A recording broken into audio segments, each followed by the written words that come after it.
Il est professeur de philosophie au Cégep Édouard Montpetit. Il a passé sa thèse de doctorat en sciences politiques à l'Université d'Ottawa. Alors effectivement, quand j'avais dit que Stéphane Vibert avait participé avec Gilles Labelle et Martin aux Racines de la liberté, bon voilà, je recite cet ouvrage. Alors avec son comparse Maxime Marx Ouellette, il a édité récemment La tyrannie de la valeur pour un renouvellement de la théorie. Une grande activité, un empan considérable dans la société civile, comme on dit.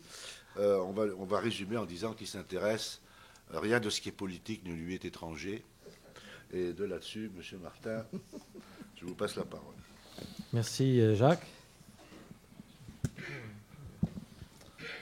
Alors, je vais commencer par une citation de Hegel dans La philosophie du droit, puisque dans cet ouvrage, Michel lui-même ne se prive pas de faire énormément de rapprochements avec Hegel, même si en même temps c'est toujours un Hegel qui le lit à sa manière. Il me semble quand même que la phrase que j'ai découverte la semaine dernière, parce que je donnais un cours sur la philosophie du droit et j'arrivais à la section de l'État et je suis retombé sur cet additif du paragraphe 149, résume très bien ce dont je veux parler. Donc Hegel dit « Le devoir n'impose de limite qu'à l'arbitraire de la subjectivité. Il ne heurte que le bien abstrait auquel s'attache fermement la subjectivité. Lorsque les hommes disent qu'ils veulent être libres, cela veut dire avant tout qu'ils veulent être libres abstraitement. Toute détermination, toute participation à la vie de l'État sont considérées comme des entraves à cette liberté.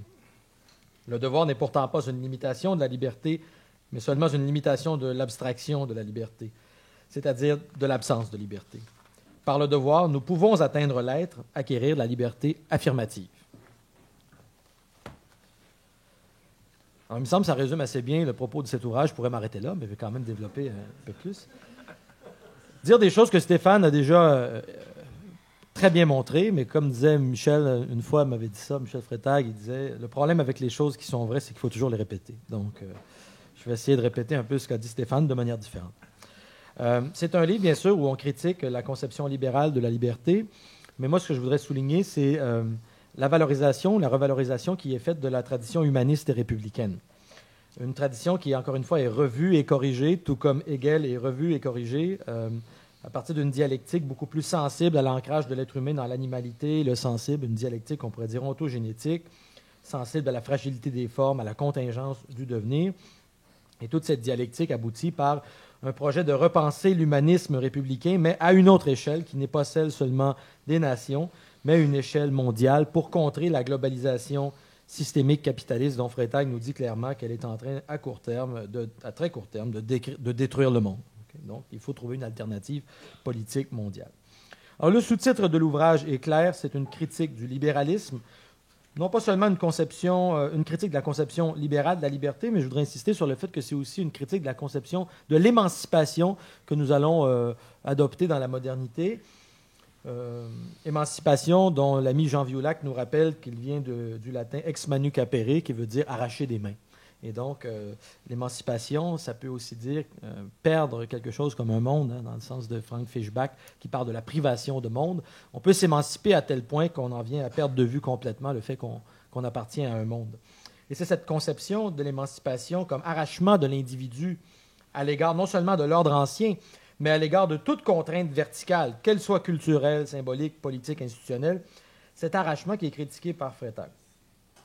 En effet, il semblerait que notre conception libérale, individualiste, utilitariste de l'émancipation pense que l'accroissement de la liberté est quelque chose d'inversement proportionnel à la dissolution des formes culturelles et politiques. On serait de plus en plus libre à mesure que ces formes-là entreraient en dissolution. Donc, selon Freytag, une des apories ou contradictions de cette conception de l'émancipation dans la modernité est que, et je le cite, « nous en sommes venus à croire que le fondement de tout ordre social a sa racine dans une individualité humaine émancipée de l'ordre social ». Ce qui mène effectivement au contractualisme ou l'associationnisme, bref, une vision de la société comme un composé d'individus qui existeraient au départ comme des éléments atomisés et qui choisiraient ou pas de mettre ou de retirer leur bille selon leur bon vouloir. C'est une ontologie donc libérale, mais aussi nominaliste et individualiste.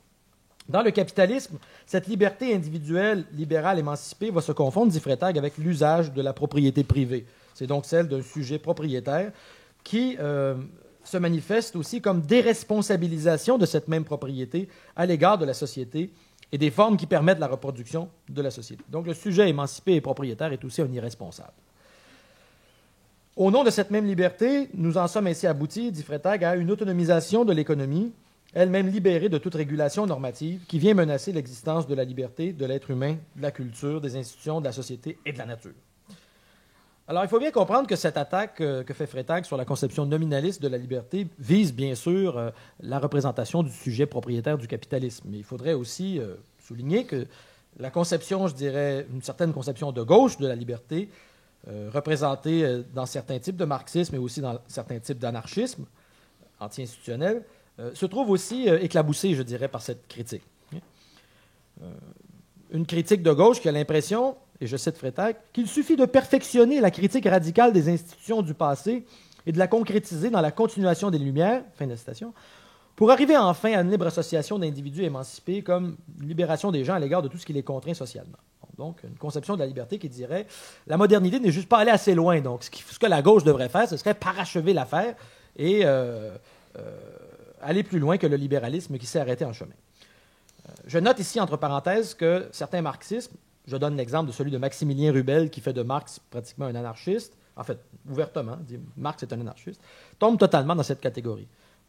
Le Marx que nous dépeint Louis Dumont, un Marx individualiste, bon, à mon avis, c'est un peu tendancieux, mais disons qu'on ne rentre pas là-dedans. Mais pour dire qu'il y a des lectures de Marx qui en ont fait un individualiste extrême. Je pense qu'on peut lire Marx autrement, je pense qu'on peut le lire de manière plus hegelienne, mais je vais laisser ça de côté ici pour m'attarder surtout, je dirais malheureusement, au fait que dans la gauche, suivant certains types de marxisme individualiste et plus encore certains types d'anarchisme ou néo-anarchisme, comme le dit Nancy Fraser, post-structuraliste, on en est venu à penser que l'émancipation était cette libération de l'individu à l'égard de toute forme de contrainte au nom d'un monde en réseau, comme on le retrouve par exemple chez Negri, chose dont a très bien parlé d'ailleurs Gilles Labelle dans des conférences. Donc, selon Freytag, la critique libérale et la critique, je dirais, de gauche individualiste dont je viens de parler sont toutes les deux appuyées sur une conception de l'émancipation comme libération de l'individu à l'égard de la contrainte sociale. Or, Freytag pense qu'il faut rompre avec cette conception. Je le cite dans une entrevue avec Judith Viennot, qui est en vidéo, vous avez peut-être vu, c'est un petit film où Freytag répond pendant à peu près 2 heures à une seule question. Quel est le rôle des intellectuels? Et Freytag répond à la question, et il dit « La critique doit changer de direction. C'est ma position. Il y a pas mal d'auteurs d'ailleurs qui pensent la même chose, mais disons que ce n'est pas très bien vu de le dire explicitement.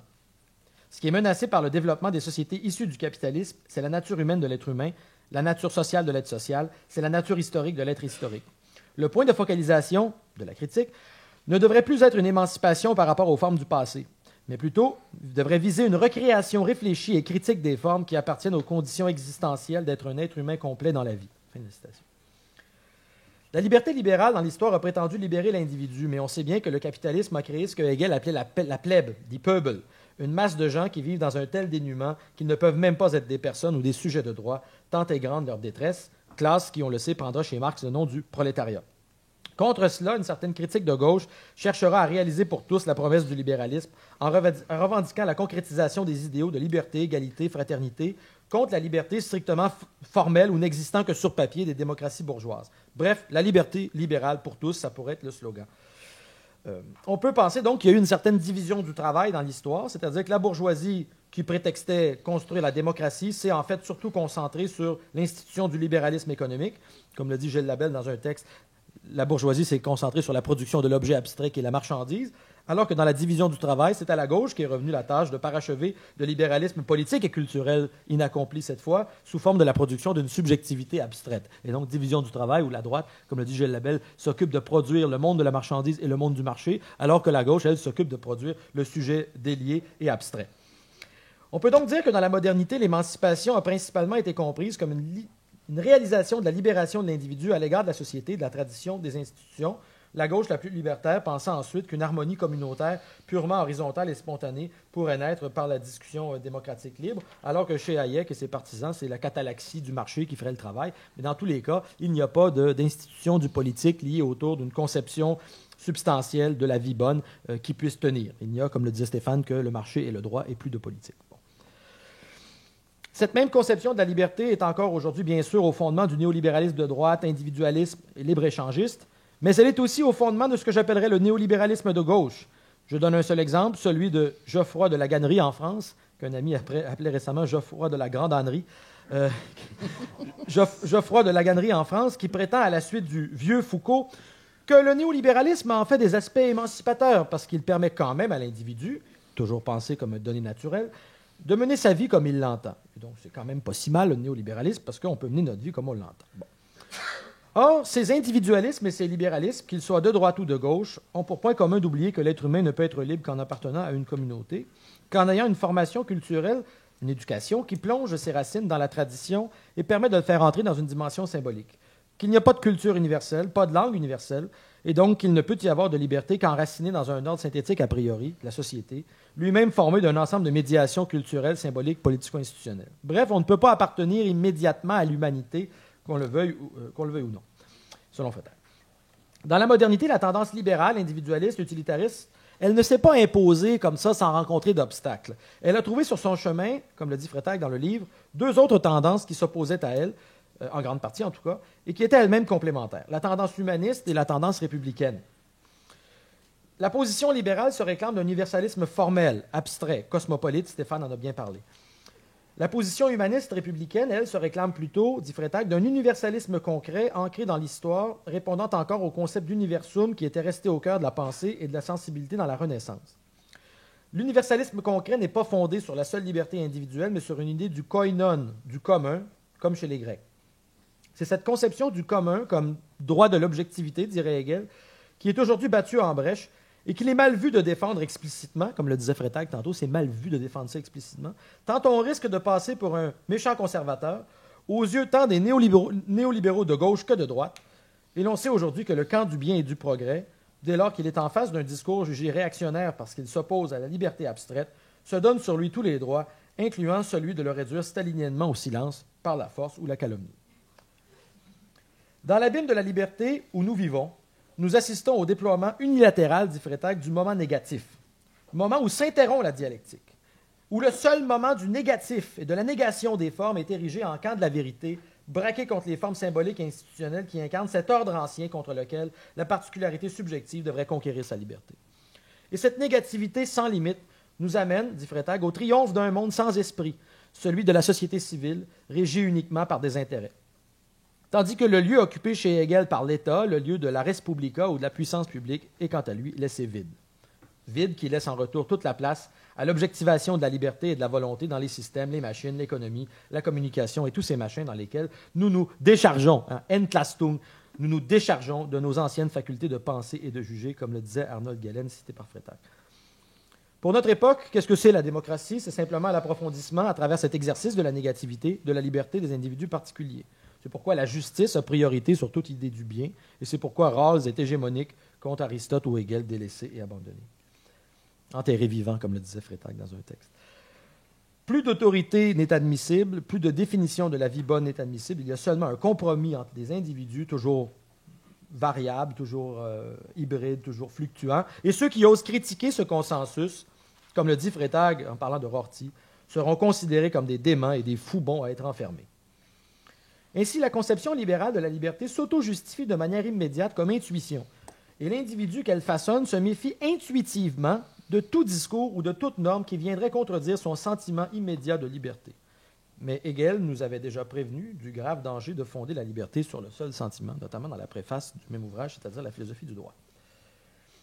La société démocratique, dit Freitag, interdit désormais toute discussion politique sur elle-même. Elle ouvre en elle un espace de libre jeu des rapports de force, où on ne parle plus, où on utilise des moyens pour parvenir à des résultats, mais où on est très loin d'une production réfléchie de l'ordre et de la société.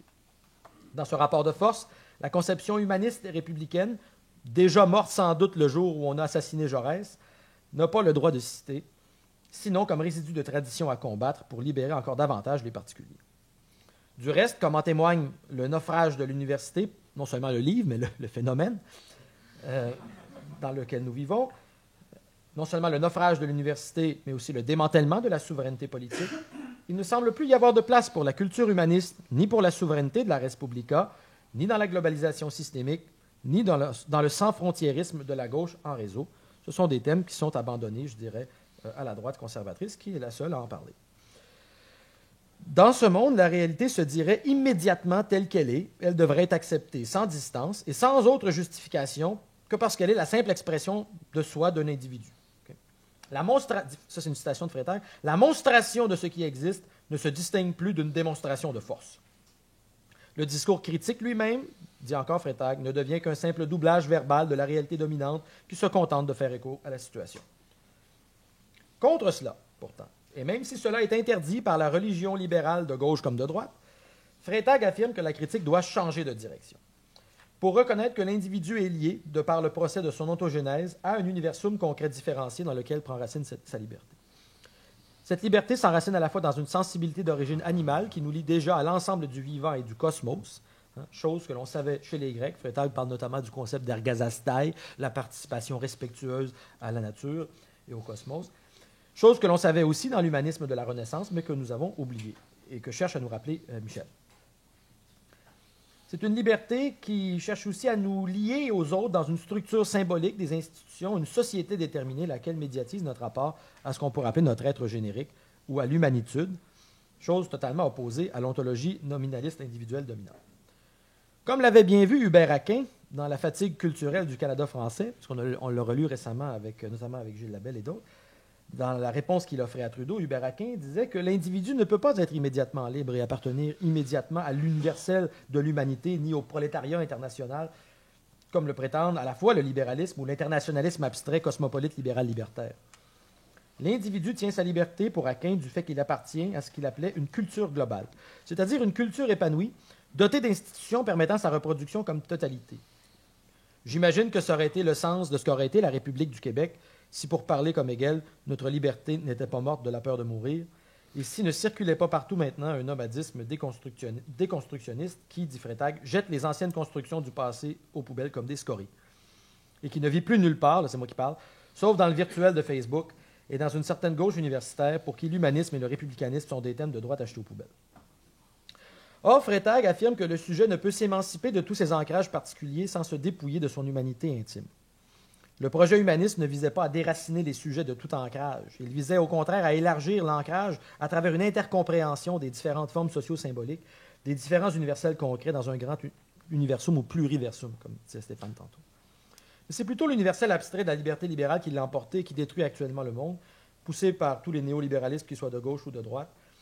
Et nourri par les idiots utiles que sont les néolibéraux de gauche, véritables légionnaires qui veulent l'avantage des voyages sans s'engager, c'est-à-dire qui pensent que l'on peut vouloir la liberté individualiste sans le marché globalisé, alors que ces deux formes sont catégoriellement liées. La reconnaissance de l'autonomie radicale de l'individu et le devenir systémique du capitalisme sont les deux faces pour Freytag d'une même médaille. Dans les modèles républicains et humanistes, la liberté individuelle se déploie non pas en effaçant, comme le fait la liberté libérale, mais en intensifiant la reconnaissance de sa propre inscription dans le monde. C'est Freytag qui parle.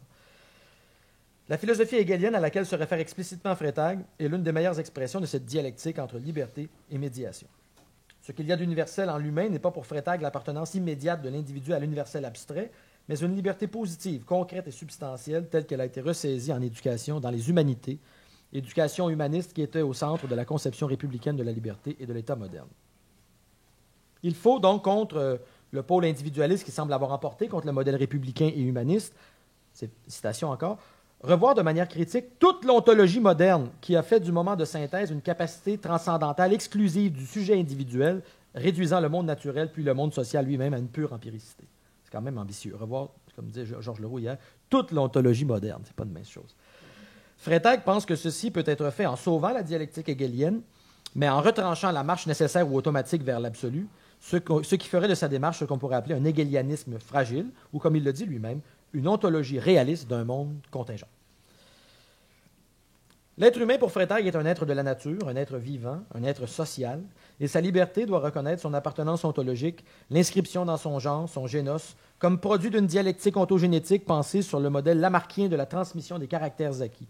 C'est dans le genre et dans les formes que s'accumule un sens sédimenté qui donne le contenu dans lequel peut venir se remplir la liberté de l'individu. L'individu est inscrit dans une double chaîne de médiation biologique sensible, mais aussi symbolique et institutionnelle. Il s'inscrit dans le bel arrangement esthétique d'un monde compris comme cosmos. comme univers des formes. Voilà qui va, bien sûr, à l'encontre de la conception matérialiste, mécaniste, darwinienne, critiquée dans le livre, mais aussi de la conception idéaliste et de l'individualisme libéral ou du néo-anarchisme communicationnel. Bref, contre tout le monde. Cela va aussi à contre-courant, bien sûr, de la globalisation technico-économique et systémique qui nie cet enracinement de l'humain pour le brancher directement dans des systèmes. Ce que Freytag nous propose, c'est ce qu'il appelle un écoumène intercivilisationnel où pourraient être développées des formes d'autorité semblables au républicanisme, mais élargies à la coopération entre société et civilisation. Freytag dit qu'il faut repenser le républicanisme, mais à une autre échelle. Donc, un nouvel humanisme en éducation et dans la conception de la liberté, et un dépassement du républicanisme dans une forme d'intercompréhension des sociétés et des civilisations comprises comme ensemble d'universels concrets. Ces nouvelles formes d'autorité publique seraient capables de réguler normativement une économie et une technique qui, pour l'heure, sont dérégulées et nous mènent, comme je le disais, à la destruction du monde, notamment dans la crise écologique cruciale dans laquelle nous sommes. Freytag avait déjà parlé de ce projet d'autorité républicaine mondiale auparavant, dans l'impasse de la globalisation. Il en avait aussi parlé dans un article de 2004 dans la revue Société qui s'appelle « L'avenir de la société, globalisation ou mondialisation ».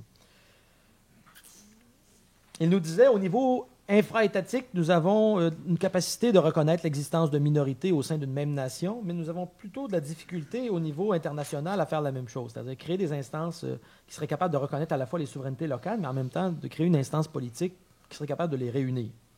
On se souviendra que chez Hegel, dans la philosophie du droit, ce lieu-là est un lieu qui est, j'allais dire un lieu vide, mais ce n'est pas vrai. C'est un lieu qui est celui où se manifeste l'esprit du monde. Weltgeschichte ist Weltgericht, c'est le tribunal du monde.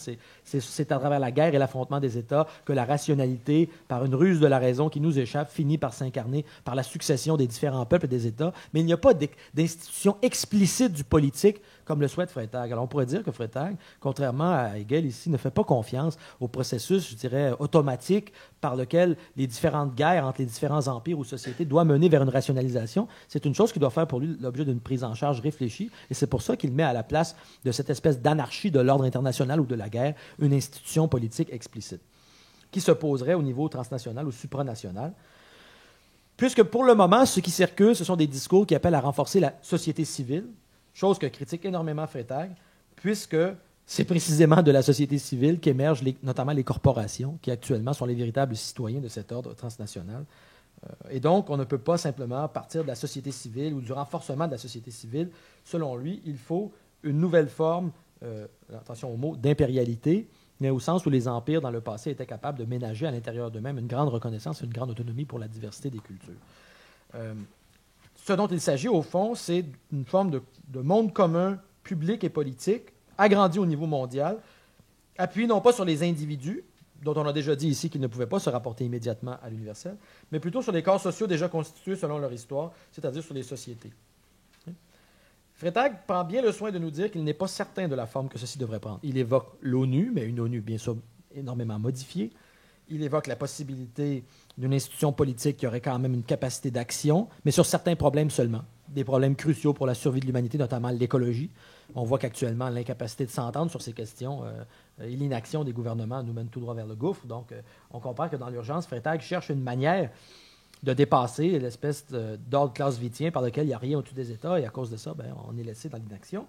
Mais en même temps, il est lui-même craintif. Je pense que Georges Leroux en a bien fait part hier, avec son exemple avec les lois de Platon, de ce que ça pourrait devenir, ce genre de pouvoir mondial, si cela prenait trop de place. Il nous dit lui-même dans l'article de 2004, « La nature de ces problèmes n'impose aucunement que soient repris les principes de l'unicité du pouvoir et de la souveraineté dont la reconnaissance avait coïncidé avec l'affirmation de l'État-nation. La société mondiale qui en résulterait conserverait donc la forme d'une association entre plusieurs communautés, mais à la différence des associations privées, elle aurait un caractère irrévocable puisque la participation serait fondée sur la reconnaissance. » Bon. Donc, il nous dit que ce ne sera pas un État mondial. Ça va être quelque chose comme une association de nations qui se reconnaissent, de civilisations qui se reconnaissent, de sociétés qui se reconnaissent mutuellement, et qui pourrait même, il le dit, être une autorité principalement morale. Alors, ce n'est pas nécessairement là, un État mondial. La première fois que j'ai lu ça, je me suis dit, mon Dieu, il y avait un État mondial, j'ai eu peur.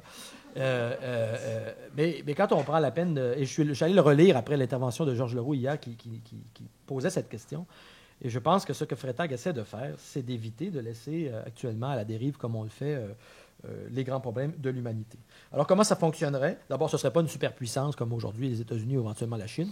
Il ne faudrait pas que ce soit un empire qui soit sous une seule superpuissance.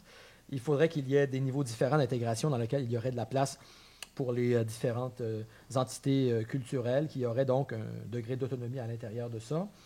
Et il faudrait que chaque société qui entrerait dans ça accepte de faire un retour critique sur elle-même pour pouvoir entrer en rapport avec les autres. Donc, c'est un rapport de dialogue. Ça veut dire qu'on ne peut pas rentrer dans ça si les sociétés veulent être dogmatiques et ne veulent pas se remettre en question sur certains aspects. Donc, c'est vraiment une sorte d'ouverture de chaque société l'une sur l'autre. Et ça permettrait, selon lui, de faire ce qu'il appelle une mondialisation sociétale.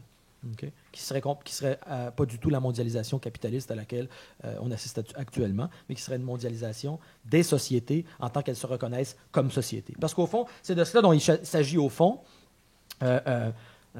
Le problème de la liberté individuelle ou le problème de la globalisation systémique, dans les deux cas, c'est l'absence de reconnaissance du concept de société, dont Pierre Leroux, un des premiers inventeurs du mot socialisme, nous disait que le socialisme est tout simplement la défense de la société.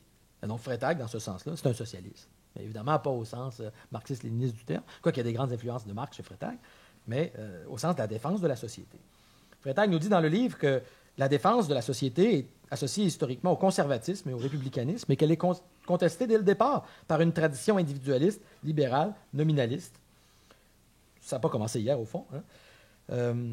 La conception humaniste et républicaine est pour lui à réinventer, mais en la changeant d'échelle, pour penser cette structure d'autorité, soit morale ou politique, qui serait capable d'enrayer la double érosion interne et externe de la capacité de résistance des États et des sociétés à l'égard de la globalisation. Voilà le genre de perspective qui pourrait sauver ce moment de la société et aussi le monde et nous sortir de l'abîme de la liberté. Mais ça veut dire qu'il faut remettre en question la capacité des individus à se brancher directement sur le système globalisé. C'est une citation de Freytag, laquelle prend partout valeur de libération vis-à-vis de toute obligation de partage, et en particulier vis-à-vis d'un partage de la responsabilité à l'égard des contraintes de la vie commune, telle qu'elle se pose désormais au niveau du système. Merci, camarade. La question est donc de savoir si nous tenons à ce point-là, à cette capacité de nous plugger individuellement sur le système global, au point de détruire tout le reste, ou si nous réussirons cette réinvention de l'humanisme et du républicanisme à l'échelle de cette écoumène intercivilisationnelle dont parle Freytag, ce qui nous permettrait de refaire société et peut-être de bâtir ce qu'un autre grand sociologue québécois, Fernand Dumont, appelait un socialisme d'ici. Socialisme d'ici qui serait une revalorisation des formes plurielles d'humanitude et de leur capacité à exister comme forme sociétale contre le capitalisme globalisé qui tend précisément à les détruire. Ce qui suppose de bâtir dans chaque collectivité sur l'amour du monde, la générosité, des sentiments qui, hélas, nous dit Freytag, sont de plus en plus détruits dans la postmodernité. Ça revient au rapport de force dont je parlais tantôt. Il n'y a plus que des rapports de force et donc la générosité, qui n'est pas une stricte monstration ou une démonstration de force, serait ce dont on aurait besoin pour sortir de cette espèce de langage de la force. Cela veut aussi dire accepter que la volonté et la liberté ne sont pas concentrées dans l'individu, chose intolérable aujourd'hui tant à gauche qu'à droite.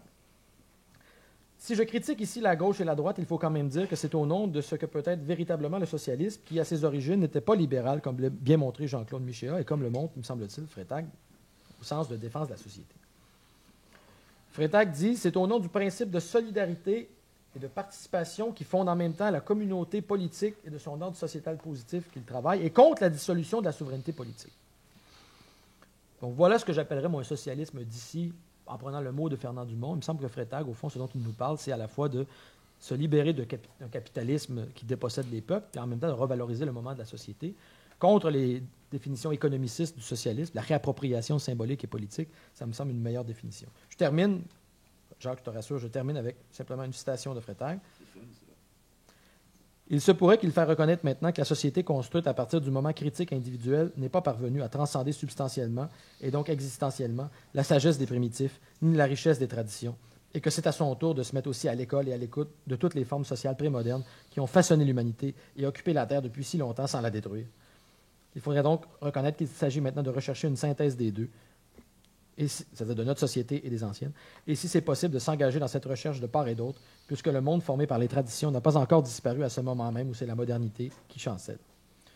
Alors bien sûr, la liberté individuelle, c'est quelque chose d'important, mais elle ne survivra jamais à l'effondrement du monde commun, et donc il faut repenser ce monde commun, ici comme ailleurs, dans une perspective de solidarité à l'échelle mondiale. Merci.